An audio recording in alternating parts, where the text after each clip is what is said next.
Hello there, my name is Melanie, and with me today is Seema Singh Dua. Seema is an artist featured at the All Media exhibit at the Alfa Art Gallery. Welcome, and how are you today? Hey, how are you? Good evening from India and from New Delhi. And I'm a sculptor artist, a Delhi-based sculptor artist. And I want to thank you so much for involving me in this. Thank you so much. Great, thanks so much for joining. This is a great opportunity. My first question for you is, what do you think is unique and special about the medium of sculpture? And what about it attracted you to it? And in particular, in your case, what about figurative sculpture was alluring for you? So, I started my career as a textile designer where I started painting on flat surface. That was more like my medium was more on fabric or on canvas. But the three-dimensional form of art always fascinated me, which is a limitation on a flat surface like as in a canvas.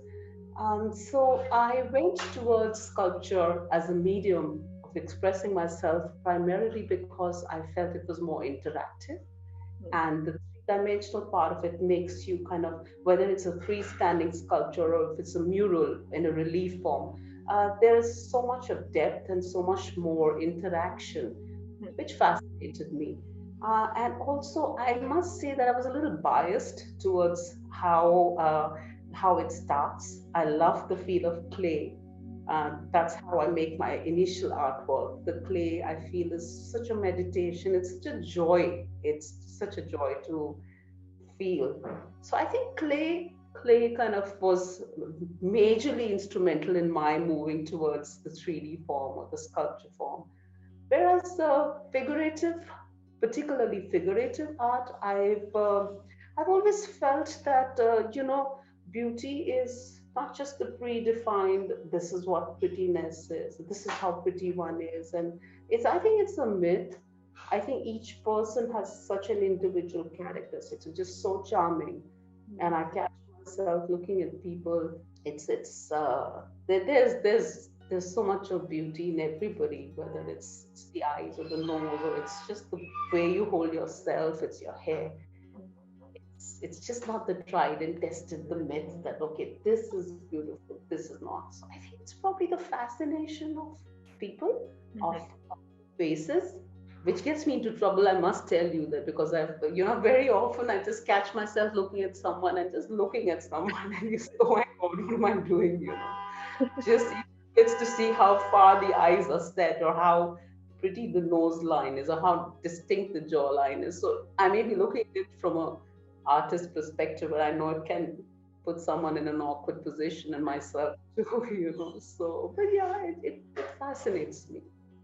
Figures fascinate me. Human beings fascinate me a lot. That's so lovely that you can bring art to such like you know a real level. That's so lovely. I also had a question about, there are a lot of natural motifs in your works, so I wondered kind of why you make that decision to include nature. And you're talking a lot about beauty and kind of natural beauty in humans, so what role does that play in your work? How does your art access the natural world? And what do you want your artists to kind of learn about that maybe interaction between humans and nature in your art? So, with my exposure to textile design, where I was surrounded by color, at that time, yes, there were different mediums. I was exposed to, maybe there were chemical dyes or pigments which were from natural form, which the colors that they were using. And so I guess that the colors were there with me. And I wanted to deviate. Once I got my hang of sculpture, I did not want to restrict myself to the natural medium of wood or bronze or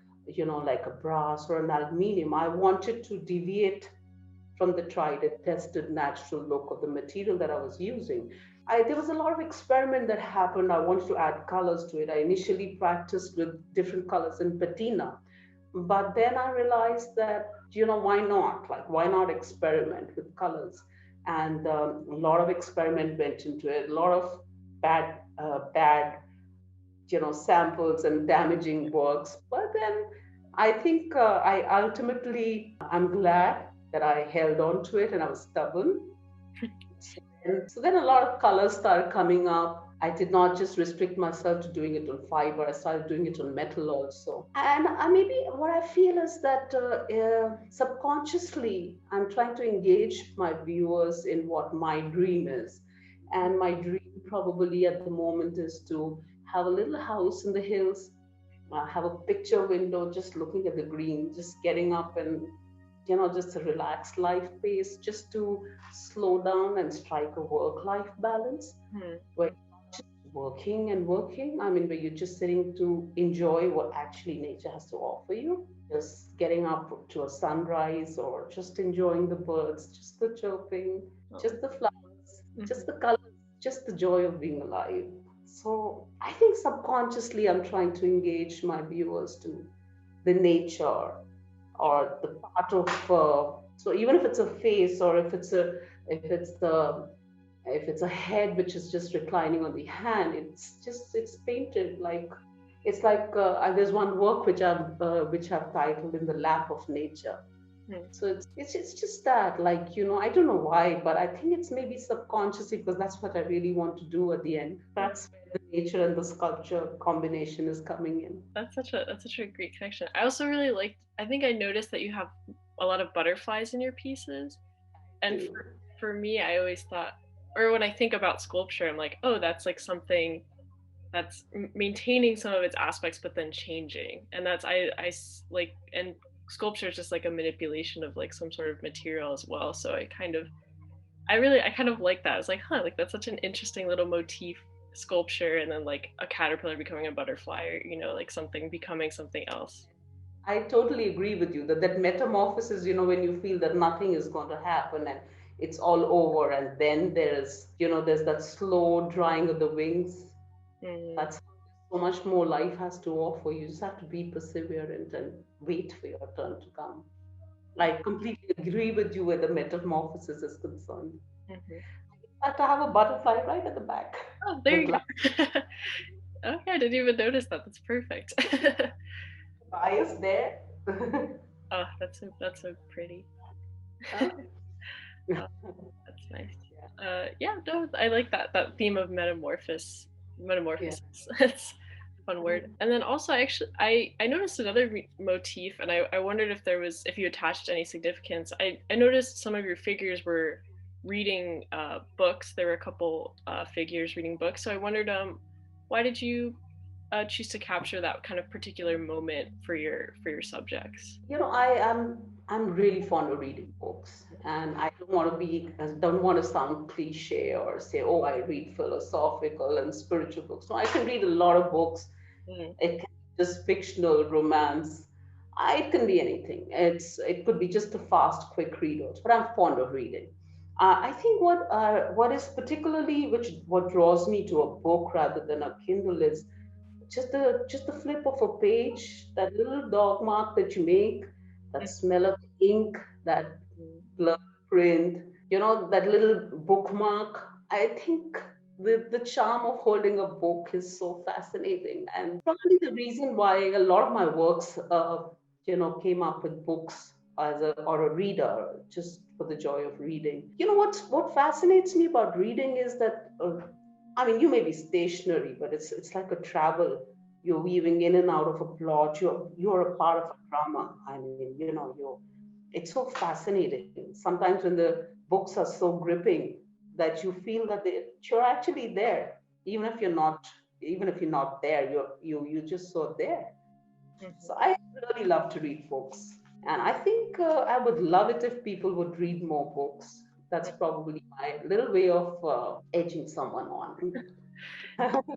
Oh, that's great. And it makes sense too, because you did start off about how you like textiles and kind of tactile sort of experiences with art. So I've never thought of like reading as like a tactile method of interacting with art. But yeah, I guess like holding a book and changing the pages and the smells and the texture, all very part of that experience. So I would take that anyway. I would love to get a book as a gift, than just pick up a Kindle and just swipe the finger, which is anyway what we are doing with our phones, and we are constantly at it. I think just picking up the book and putting it aside, picking it up again is such fun.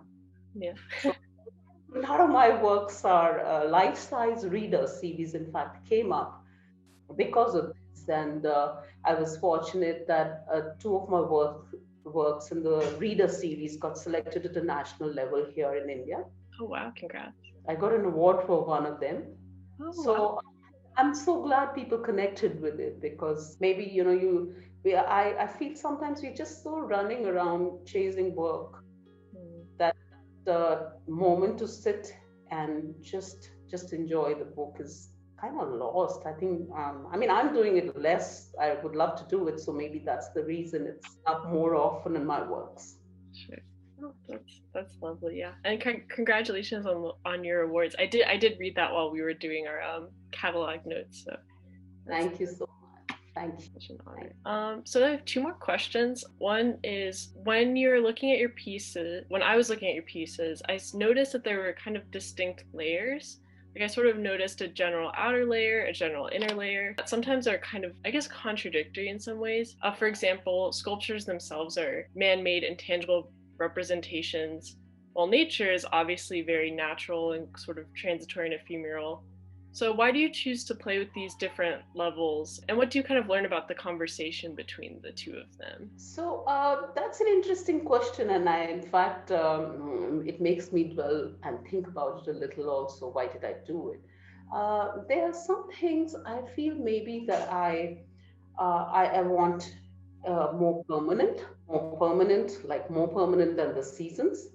Though in Delhi we don't have such lovely seasons like you guys have in the US. I mean, I remember being there at the fall one time.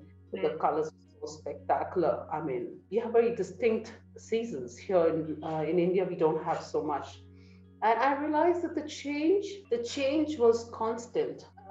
That moment to capture something, whether it was in a more still, more like capture something, was Mm-hmm. how I wanted to incorporate it, and that's probably the reason I realized that when I started doing the sculpture, that there's more than just a piece sitting there, just the aesthetics. I needed to capture. I really don't know if I'm putting it correct or not, but there's more to than what is actually that you see sitting there. Mm-hmm. The more permanency that I'm looking for. There's more permanency. I don't know how I'm putting it across, but there's just something that I want there, like there, you know, for it to continue, for it to be passed on, for it to be connected with the next and the next. A lot of people ask me at times. I have a few buyers who ask me that, what do you prefer? Do you think should I take this or should I take that? I somehow feel that it's so personal, so personal. Like religion is so personal, Sure. and it's your own connect. There is more to it than what it is that you see. You may see something completely different that I don't myself, even if I'm making it. That it's a different perspective that people have. It could be such a simple thing for me, or it may have been a different vision when I started something, but it's the viewer sees it totally different. So maybe a bit of both, and maybe that's how just it kind of takes shape. I'm not so sure if I managed to get the point across, but then sometimes please consider it as an artist rattle, and it's it's a clarity sometimes that is so difficult to like I said, art is so personal, and it's sometimes so difficult to explain what you're thinking of when you're doing something, and by the end of it, the vision is so different for the other person who's looking at it. That's really how it ends up. Mm-hmm. No, I think you did a really good job of explaining it. It's kind of that interesting that you make something that can be so personal, but then it's Yeah, also so general and relatable to other people. So it's such an interesting sort of, it's a weird coexistence. And then also it's a very permanent thing because you made it and it's finished, but it also kind of takes on different meaning as time goes on or as different people see it. So it's a very interesting sort of conversation between those two, and I can see that in your pieces, and it's very successful, and that why it's so they're so interesting and lovely to look at, because they are sort of these just conversations waiting to be had. Sometimes it's fascinating where someone, when I have a show and someone comes over and they want to know what I had thought of when I was working on one particular piece. And when I in the middle of it, if I'm explaining something, they'll come up with their own version of what they see in it, which makes me stop and, hey, okay, there's more to it than it. There's more to it than I see in my own work. So that's really like a very enriching and a growing experience. It is. Great. And then the last question that I kind of been asking most of our artists is, how has the pandemic changed how you look at your art in general? How has it shifted your sources of inspiration if you're somewhat sort of confined to one area? And yeah, just talk about how maybe that has taken on, like maybe having an artistic space, how does that take on a different meaning now that, things are so different? Fortunately for me, I have my studio that I'm not sharing with anyone. So uh, I can go at my time and my pace. But besides that, it is this pandemic has been very unusual experience for all of us, and it's very unfortunate what we are facing at the moment. What makes you realize? I don't know about the others, but I'm talking about myself. But what makes me realize is that this year, or maybe another few months, is not about earning money. It's about staying alive. It's about taking care of yourself. So we were like constantly chasing our dreams. You get up in the morning with a things to do list and say, I need to do this, I need to do that. Okay, so these are the targets, and at the end of the month, you need this to be done, that to be done. I mean, it was more revolving around materialistic things, I feel. I think the whole perspective seemed to have changed. Your whole life has changed. I think it's more to do with gratitude, more to do with gratitude of being alive, of being healthy, of your family being healthy, of your people, of your loved ones being healthy, and you're happy, you're content. It's not the chase of materialistic things as much as it's contentment of what you have. You open your cupboard and there are clothes which you haven't worn for 6 months. In your cupboard, there are bags, there are good shoes, there are good bags. You're not looking now for to chase higher goals and higher pace and higher monetary gains. I think it's more to I'm talking about it from a personal perspective. Like, as an artist, I'd say it's more been a time for introspection, more a time for meditation, more of searching within as to what is it that I really want in life. I'm willing to step back a little and take a slow pace. I mean, I'm all right doing that. I'm happy with the way things are moving. I'm happy with the commission works I've got. Even if there are no shows happening in Delhi, there are not many shows because galleries aren't open, and I don't even expect viewers to come or throng the galleries that they would have otherwise. The good season, otherwise, for people to come. But it doesn't bother me somehow. It's not bothering me. I don't know why it's not bothering me. I still feel that I have so much to be grateful for. There was always an immense sense of gratitude for. I mean, I always start my day with a prayer, just as a thank you for to top it all, to convert my hobby as a profession, and to be being successful at it, or earning enough money to be able to sustain or to have my comforts. But at the same time, now the gratitude has taken a totally different turn where I feel I need to be so thankful that we are all safe. We are okay. We do fine. We pull out of it. This phase will pass. I think I think coming down to where, as an artist, where how this is going to affect my work, I feel more inclined to make sculptures which are more meditative, or more you're calm, not disturbed. Anyway, I never liked artwork which is disturbing. I mean, you see so much of things like this happening in real life. You want art to be calm and soothing and give you happy feel when you look at it. But now more so, I feel really want to focus on works or sculptures where I can show some inner awakening or some meditation. So I think whenever I go to my sculptures, whenever I go to my studio and I move towards my clay, my hands automatically, start forming or trying to visualize forms that are giving you more peace at this moment. This is really what we need. And I really hope it's not only for myself, I'd say, in a larger picture, that I hope no major harm is done more than what has already happened. It's so unfortunate. So that's how pandemic has affected me as an artist. Well, that's definitely one of the more positive. That is such a good. It seems like you've taken away, obviously taken into account for all the, the loss that we've had, but also, reckoning with those lessons and sort of finding that peace and solace in your art. So that's a great positive note to end on. And We hold on to the positivity, really. We need to be so thankful for what we're doing and what we have. no, that's so great. But I just wanted to say, and I'm very grateful for you and for all the time and your wonderful answers. And It's just been think, totally my pleasure.